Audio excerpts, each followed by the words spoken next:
Chapter 4.5 The Sects of Judaism and the Diaspora. We will begin with the sects of Judaism. Judaism was no exception to the human trend towards sectarianism in religion, even though its solidarity was greater than that of the other religions of the Roman world. Although all of the sects gave allegiance to the law, their emphases ranged from liberalism to rationalism and from mysticism to political opportunism. The Pharisees. The largest and most influential sect in the New Testament times was that of the Pharisees. Their name is derived from the verb parash, to separate. They were the separatists, or Puritans of Judaism, who withdrew from all evil associations and who sought to give complete obedience to every precept of the oral and written law. They originated as a separate group shortly after the times of the Maccabees, and by 135 BC they were well established in Judaism.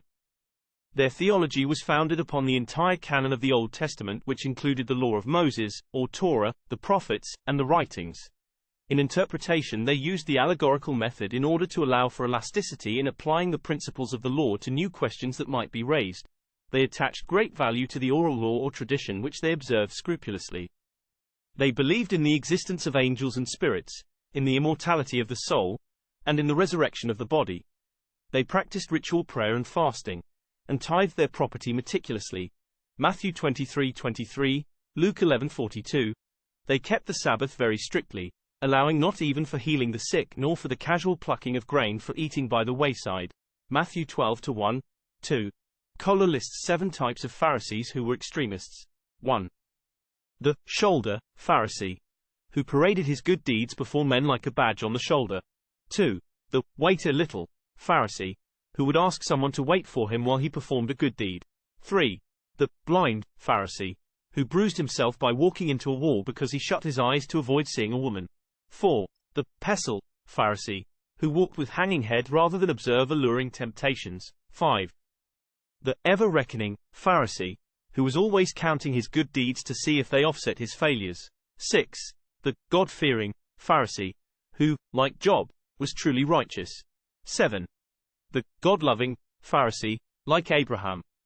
Although many of the Pharisees were so introspectively intent on obedience to the law that they often became fussily self-righteous, there were many among them who were truly virtuous and good men. Not all of them were hypocrites. Nicodemus, who earnestly sought out Christ during his earthly ministry, and who ultimately shared with Joseph of Arimathea the responsibility of burying Jesus' body, was a Pharisee. Saul of Tarsus, vehement persecutor of the church though he was, avowed that he was a Pharisee and the son of a Pharisee, Acts 23:6, and that, touching the righteousness which is in the law, found blameless, Philippians 3:6. The moral and the spiritual standards of Pharisaism may have tended towards self-righteousness and consequently toward hypocrisy, but they were high in comparison with the average of their day. Notwithstanding, of all the sects of Judaism, Pharisaism alone has survived. It became the foundation of modern Orthodox Judaism, which follows the pattern of Pharisaic morality, ceremonialism, and legalism. The Sadducees. The Sadducees, according to tradition, derived their name from the sons of Zadok, who was high priest in the days of David and of Solomon. The sons of Zadok were the priestly hierarchy in the time of the captivity. 2 Chronicles 31-10, Ezekiel 40-46, 44-15, 48-11, and apparently the name persisted as the title of the priestly party in the days of Christ. Less numerous than the Pharisees, they possessed political power and were the governing group in the civil life of Judaism under the Herods. As a party in Judaism, the Sadducees adhered to the strictly literal interpretation of the Torah, which alone they held to be canonical, having a higher authority than the prophets and the writings. There was consequently no room in their thinking for the oral tradition which the Pharisees studied with delight. As rationalists and anti-supernaturalists, they denied the existence of angels and spirits, Acts 23-8, and did not believe in personal immortality. Their religion was coldly ethical and literal and was much more open to Hellenizing influences than was Pharisaism. Politically, the Sadducees were opportunists and were quite ready to ally themselves with the dominant power if by so doing they could maintain their own prestige and influence. Unlike the Pharisees, they did not survive the destruction of Jerusalem, the cessation of the priesthood, to which most of the Sadducees belonged, and the hostility with Rome, which had formerly protected the Sadducean clan, ended their existence as a group. Next were the Essenes. Little is known of this sect which Josephus described in detail in his Wars of the Jews. 10. The meaning of their name is uncertain, but it was connected by some with the Greek word hosios, meaning holy. The Essenes, unlike the Pharisees and the Sadducees, were a definite ascetic brotherhood which could be entered only by those who were willing to submit to the regulations of the group and to undergo ceremonies of initiation. They abstained from marriage and recruited their ranks by adoption or by receiving converts. Their communities held all property in common, so that none were rich and none were poor. Self-support was maintained by manual labor. They ate the plainest of food and dressed habitually in white garments when they were not working. In behavior, the Essenes were sober and restrained, not giving way to anger nor using oaths. They observed the Sabbath with utmost strictness and were exceptionally attentive to personal cleanliness. Any digression from the rules of their order was punished by expulsion from the community. Theologically, the Essenes were akin to the Pharisees in their close observance of the law and in their supernaturalism. They taught that the soul of man is intangible and immortal, imprisoned in a perishable body. At death, the good pass to a region of sun not shine and cool breezes, while the wicked are relegated to a dark and stormy place of continual torment. The ascetic tendencies of the Essenes are comparable in many ways to the monasticism which grew up in early Christianity. Some of the doctrines seem to have sprung from a contact with Gentile thought, for in their attitudes they resemble the Stoics. Curiously enough, they are never mentioned in the Gospels. Some writers have suggested that John the Baptist and Jesus were Essenes, so that Christianity was an outgrowth of Essenism. In spite of some superficial likenesses, the strict legalism of Essenism in contrast to the Christian emphasis on grace makes such a connection extremely improbable. A new chapter in the history of the Essenes has been opened by the recent excavations at Qumran, a site about 7 miles south of Jericho on the heights above the Dead Sea. The existence of buildings at this spot had been known for years, but they were thought to have been the ruins of a Roman garrison outpost. In the spring or early summer of 1947, some Bedouin sheep herders discovered in a cave near Qumran 8 large jars containing ancient scrolls. 3 of these scrolls came into the possession of St. Mark's Syrian Orthodox convent in Jerusalem, and were dated by their style of writing as belonging to the 1st century before or after Christ. Subsequent visits to the cave where these scrolls were found and to others near them brought to light more scroll material. A large hoard of manuscripts had evidently been secreted in the caves to preserve them from capture and consequent destruction. The dating indicated that they must have been consigned to their resting places in the caves about the time of the First Jewish Revolt in AD 66 to 70. In 1951, the ruins at Qumran were excavated. The exploration proved that they were not built originally as a Roman fort. They seemed to mark the living quarters of a large settlement, with a common dining hall, dormitories, cisterns, and scriptorium. All material evidence found in the ruins indicates that the community was flourishing in the era just preceding the destruction of Jerusalem in AD 70. The next question is, who were the people that composed the community? Along with the manuscripts of the Old Testament found in the caves were other documents belonging to the former inhabitants. The Manual of Discipline, the Damascus document, the Thanksgiving hymn and the Order of Warfare were cult documents, embodying the tenets and regulations of the Qumran community. From these works one may deduce that the people ate, lived, and worked together on a common basis. They had withdrawn from official Judaism, and had undertaken a monastic life in the wilderness. The organization was subordinate to the president of the congregation, who acted as arbiter in law, disciplinarian of the entire group, and the military leader in case of war. The congregation included men, women, and children. The governing council had both priests and laity in its ranks. Volunteers for this order underwent a period of probation lasting several months and finally were purified by baptism in order that they might enter the community. Within the group there was constant moral and spiritual discipline. The group was independent of all other movements, and was completely self-contained. Its energies were directed to the study of the law. The theology of the Qumran sect is practically identical with that of Judaism. There is one God, the Creator, who has placed man in the world, and to whom man is responsible for his actions. He determines the course of history, and possesses all wisdom and all power. From his righteousness comes the pardon of sin, and in his mercy is all human life. Subordinate to God are the good and evil principles that control life.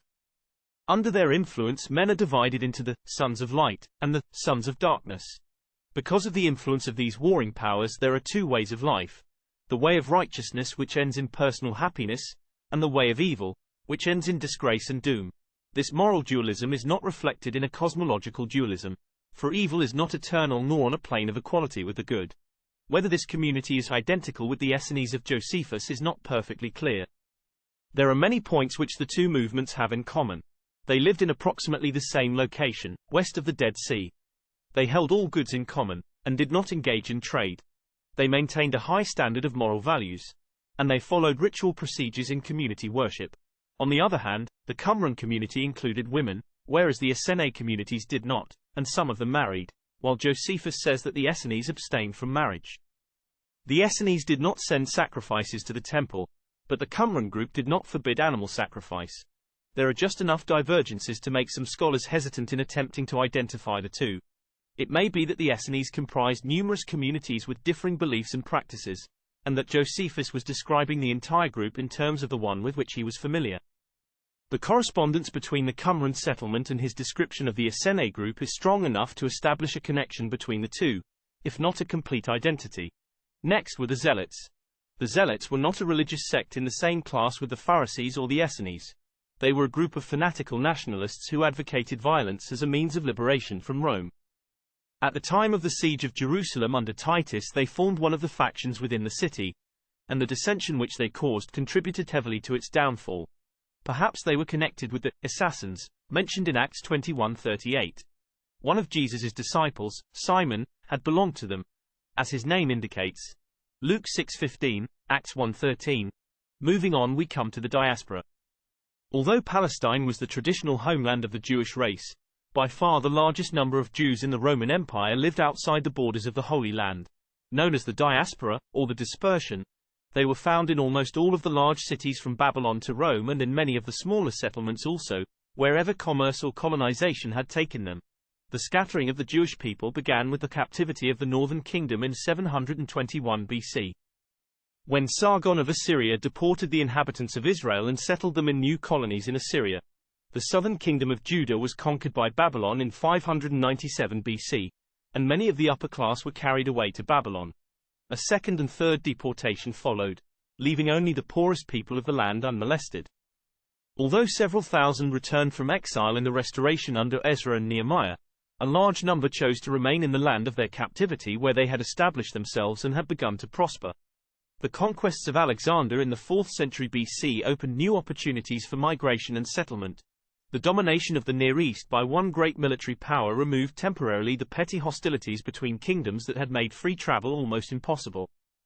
As business opportunities increased and as the Seleucid and Ptolemaic successors of Alexander encouraged colonization by offering citizenship and exemption from taxation to those who would migrate to their own domains, many Jews took advantage of these offers and established new homes in the growing Hellenistic settlements. Some of them became temporary residents of the Greek cities, while others were granted citizenship and settled down in new homes and in new occupations.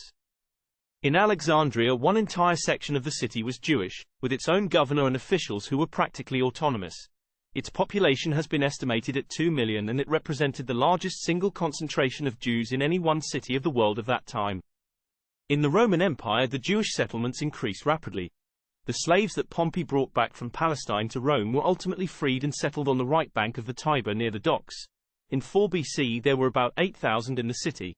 Under Julius Caesar and Augustus they were given legal standing, and in some cities such as Corinth they were freed from military service and from the jurisdiction of the heathen courts. Unquestionably, the Greek influence affected the Jews of the dispersion, and many of them lost the distinctive characteristics and faith that marked them off from other peoples. The majority of them, however, remained Jews. They clung tenaciously to their monotheistic faith based on the law of Moses.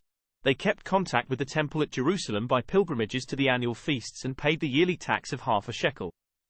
They observed the Sabbath and maintained synagogue services wherever there were enough of them to constitute a worshipping group.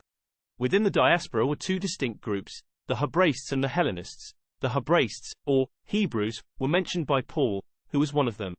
He said that he was circumcised the 8th day, of the stock of Israel, of the tribe of Benjamin, a Hebrew of Hebrews. As touching the law, a Pharisee. Philippians 3-5. The Hebrews were those Jews who retained not only the religious faith of Judaism but also the use of the Hebrew or Aramaic language and the Hebrew customs. Paul said that he was brought up, according to the strict manner of the law of our fathers. Acts 22-3. His quotations from the Old Testament show that he was familiar with the Hebrew Bible as well as with its Greek version. Although he was born in Tarsus, a Greek city, and although he proudly claimed Roman citizenship, 21:39, 22:25-29, he was still a thoroughgoing Jew, uncorrupted by the Gentile heathenism that surrounded him from youth. Doubtless there were many others like him. Probably the bulk of the Hebraists, however, lived in Palestine itself, where their worship centered in the temple.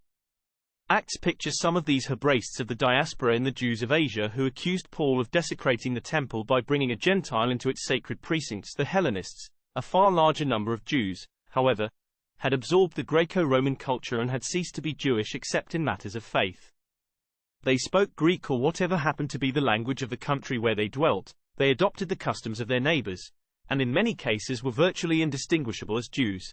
Syncretistic elements appeared in their worship, as in a synagogue at Dura Europos on the Euphrates which had heathen mythology depicted in the mosaics and paintings on its walls. Both classes of Jews are mentioned in Acts 6, where the division between them began to endanger the unity of the church. Apparently the Hellenists were somewhat broader in their sympathies than the Hebraists and were perhaps a bit more ready to see the wider implications of the Old Testament scriptures. Stephen was probably one of them. Counting both classes, the Jews in the Roman Empire numbered about 4.5 million. They were not generally popular because of their clannishness and because they would not join in the public worship of heathen gods. Frequently they were dubbed atheists by those who did not understand how anybody could worship an invisible God.